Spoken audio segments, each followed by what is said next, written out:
Hey, so I have started, playing my board game here for Halloweenathon, but I don't think I've actually explained kind of what I'm going to be trying to do. So I'm going to insert this little clip prior, but what else? Okay, so I decided to use the board that's got the numbers, and then I'm going to roll a dice, and I'm going to kind of use like each kind of section here corresponding to where I am on the map.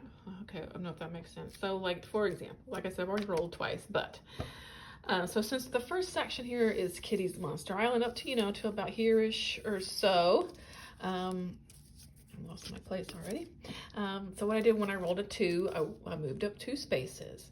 And then I also used that number 2 to correspond with the prompts list from Kitty. Since I'm in like Kitty's Monster Island, that's kind of how I decided to do it. So Kitty has these amounts of prompts. So I went to number 2, since I rolled a 2, which was Howl at the Moon, and I read a book or watched a movie with werewolves. I watched a short werewolf film, Spanish film, which was actually pretty good. So, and then, like I said, I've already rolled again, so I did roll number 3. I moved up 3 places on the board, and then I did the third prompt, alien movie or book with an alien character. Now, the movie I ended up watching, it wasn't really an alien thing, so I might have to figure something else again, but or I might just kind of move forward, but whatever. We'll see. I may try to find something else that actually has aliens in it, but anyway, that's the gist. So back to the board, like I said, once I kind of get into Library Macabre here, the Cameron's Spooky Library, I will, move into picking from Cameron's prompts as I move through, the month or whatever, through October or whatever. And then, and so on, so forth as I get through. I think that'll be a fun way to kind of pick my way through every host's prompts and the themes of the board and stuff. I think it'd be fun. So that's kind of how I'm thinking I'm going to go through it. And now, I may use this mostly for watches, or I don't know. We'll see how like I said, we'll see how it goes. But I think it'd be fun, and then plug in other things for all the other prompts that we got going on. Anyway, I think hopefully that makes sense. Okay, bye.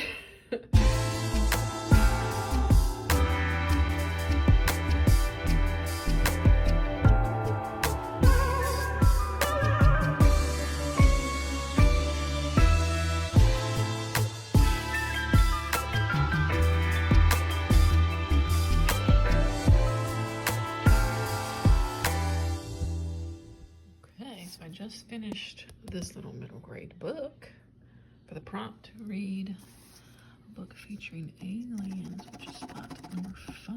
Oops, not even on the spot. So I'm just gonna make a little note here. We'll put Book of Aliens. Book of Aliens. I don't need to roll again. I did find a dice. I dug through all my board games and found one. Number 6, and I'm gonna move this with this little roller skate. So 1, 2, 3, 4, 5, 6. Number 11. Let's see, I'm kind of in the middle. I'm stuck between Kitty's Monster. I guess maybe I'm closer to Library Macabre. Which one to count for? Let's go for Library Macabre. Since I've already done 2 prompts on Kitty's Monster. So Cameron's prompts. So again, I rolled a 6. So 1, 2, 3, 4, 5, 6. Don't fear the Reaper. Read a book or watch a movie show about grief. Okay. Okay, I do enjoy some grief horror, so let's just kind of see what I can find for that. So after a bit of searching, I'm thinking maybe this will explore some grief horror. My kid's over there on his tablet. Because, okay, we got... because there's 2 timelines here following a vampire, but the vampire comes to Buenos Aires. So the present day Buenos Aires the character here, the woman, finds herself at an impasse as she struggles, as she grapples with her mother's terminal illness and her own relationship to motherhood. I mean, dealing with a parent's terminal illness, I think could, definitely be feelings of grief in there. I'm thinking maybe, and it's a shorty, and it's a vampire book. We're still technically in September. And we're Vamptember and Shorty September are happening. And I really want to read this book. So I think I'm going to go for this one. I think it'll be a good one. And we're going kind of starting off the weekend. Today is Friday. Yay. So, yeah, we're kicking off the weekend. Right, bud? Like, Mom, who are you talking to? Who are you talking to? Anyway. Okay, yeah. I just noticed, I don't know if you can tell, those two little vampire marks. All right, so Thirst by Marina Yuszczuk, translated by Heather Cleary. All right, yay. Let's head to the movie theater.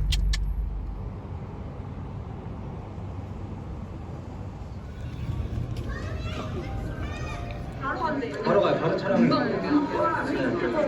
지금 비올 것 같아서.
Willow it. Willow!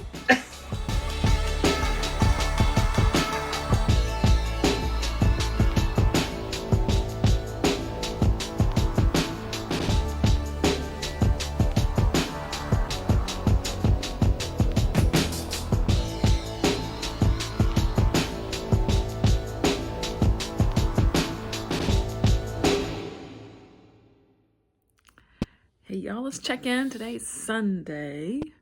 So is it September 29th, right? Yeah. I did finish Thirst by Marina Yuszczuk, translated by Heather Cleary. And I ended up really liking this one. I wasn't sure the vibes, at first. But as I read it, I was like, oh, yeah, I kind of like this. Yeah. So, it's, we've got two, okay, there is a vampire in here, right? So there are two characters here, a vampire from the past, and then a woman that is kind of modern day, present timeline, right? And there's really half of the book is us learning about the vampire and her history. I mean, how she became a vampire, where she came from, how she ended up in Buenos Aires. And, yeah, that's the gist of it. We learn about her life a little, essentially. And then, it culminates as, her path crosses with the woman of the modern time period who is dealing with an illness that her mother is having, and just kind of life things, I think, too. Like she's divorced from her husband. She does have like a 5-year-old son. Life is sort of lifing, I think, for her, that kind of thing. And her mom, like I said, has just a incurable disease that's she's losing, all of her bodily functions, of course, over time, so it does explore grief in that loss of, coming to terms with that. So I didn't use this for the prompt to, read a book about, with that feature that is exploring grief, I think. So it absolutely fits that prompt, I think, for sure. As the second part of the book is these two characters. I learn a little bit more about the modern, the character, the woman in the, oh my god, the woman in the present storyline, and then like I said, how these two characters meet. It's a very much a quiet story. And there is some vampire stuff in here as far as vampires being vampire, you know, stuff kind of thing. But it's really just about these women as they are moving through their lives, the life that they have, right? Dealing with the things that are going on with that. I mean, death being a big part of that, you know, vampire, you know, when you think of a vampire, yeah, they're a bringer of death, right? And yet they themselves are immortal, so they, you know, it's hard for them to actually die, you know, and things like that. So, I don't know. I thought it was quite compelling and beautifully written, and yeah, like I said, I just ended up really liking it. But I'm not sure if it's gonna jive with everyone, kind of story, but yeah, it jived with me quite well. So I really enjoyed it. So yeah. What else have I been doing? We went. What have I talked about this weekend? Friday night I went to see the Yuszczuk documentary movie, I Am Still. It was wonderful. We did the watch party this morning on the Halloweenathon Discord for Demented Toys. Amazing movie. It was it was awesome. It was great. Yesterday we went to the library, showed you the library haul. That's kind of the weekend. We kind of just took a slightly chill weekend. So again, today's Sunday, so we're gearing up for the work week. But yeah, so let's do my next roll. All right, so this board, this square has been cleared. Whoops, not in the frame here. It's been cleared. I'll put a little arrow here. All right, first. All right. I don't need to write those out, I guess, but whatever. Okay, let's roll. 4. Got my little roller skate. 1, 2, 3, 4. We are still in a library macabre. So let's come over to Cameron's prompts. 1, 2, 3, 4. Oops. That's Cameron's prompts. 1, 2, 3, 4. A good book. Read a book blurred by Stephen King or R.L. Stein. Ooh, okay. I'm gonna have to hunt something down for this. Let's see what I can come up with. Okay, so just gone through. Got my TBR, my book cart up here. I found this, The Nightmare Next Door, that I had pulled. This is by Joel A. Sutherland. Right there on the back, the book is spine-tingling per R.L. Stein. So yay, I did find something. And something that I actually was off of my big, pile of possibilities. So that's great. So this is a middle grade book.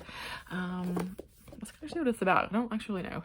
The new neighbors are not who they seem. Siblings Matt and Sophie aren't thrilled when their parents move them away from the country to a boring neighborhood in a new development. I mean, I get it. The only house that stands out is the one next door. An old stone farmhouse whose owners have refused to sell to developers. Okay. But they even have a horse in the pasture, which Sophie hopes to ride if the owners will let her help take care of it. But something is not quite right about their new neighbors, and Matt and Sophie are determined to find out what exactly is wrong with the house next door. Dun, dun, dun.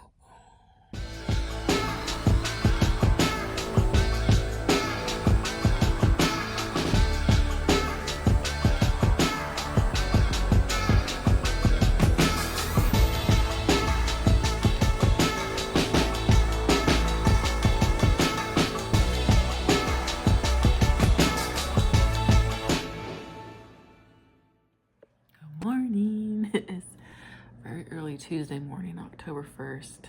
So I'm gonna go ahead and wrap out this end of September vlog by talking a little bit about Made for Love by Alissa Nutting. This was the group, the book club pick for Death by TBR book club, which of course I co-host with my friend Kelly from Kelly Hooked on Books. Yeah, this was our September pick. I'll wait till last day of the month to read it. It's fine. I did pull a bit of audio on Everand. Y'all, this was I'm gonna say zonkers. I think that's a combination of zany and bonkers. Yes, it was zonkers. It was wild. I don't even know how to explain this book other than we follow two people, one of which is named Hazel, who is a woman who was married to this man who was like this big sort of oh Lord, it's early morning. What is the word I'm trying to think of? Like a tech guru, okay? Think a la like Elon Musk or something, you know. He's very much into furthering the, you know, technology and that kind of stuff. And so somehow they meet very randomly. Excuse me. And they get married. Now Hazel's kind of a character who didn't always make the best choices in life and things like that. Her mother had recently passed away from cancer. So it's just like her and her dad, and she runs away from the husband essentially as the beginning of the story, and because he wants to implant a chip into her brain, right? She's like, hell no. Story goes from there for her. There's also a dude named Jasper who was a con artist, and I'm just gonna say dolphins are involved, and I don't know. You just gotta read this one for yourself. It is so zany, absurd. It's absolutely absurd. Very, you know, very weird. The characters that are pretty intriguing. I really like Hazel's dad. Yeah, I was saying, I really liked Hazel's dad. Yeah, and I don't know. It's just a wild ride. It's just a wild ride. If you're looking for something weird, fun, silly, absurd, give it a go. Every now and then I like to read a book like this, you know. Anyway, it was a fun time, and I ended up really enjoying it. So it was a fun one, but not for everybody. No, it's it's weird. Okay. But I think, you know, definitely some, you know, discussions in there about, you know, technology, the advancements of technology, how far is too far, you know, where does, you know, technology kind of taking away humanity and human connections, while also, you know, being a source of longevity for us, you know, I mean, yeah, very interesting. It was a good one. So I had a really good ending to September. I had a great September. I read over like 30 something things in September. What? That is not, well, anyway. So I am ready for October now. It's officially spooky season in my house with October being here. So we're gonna kick off Halloweenathon, Blackoween, Halloween, all my other October plans. So, all right. I think that's it. So, thanks for watching, and I'll see you next time, all right?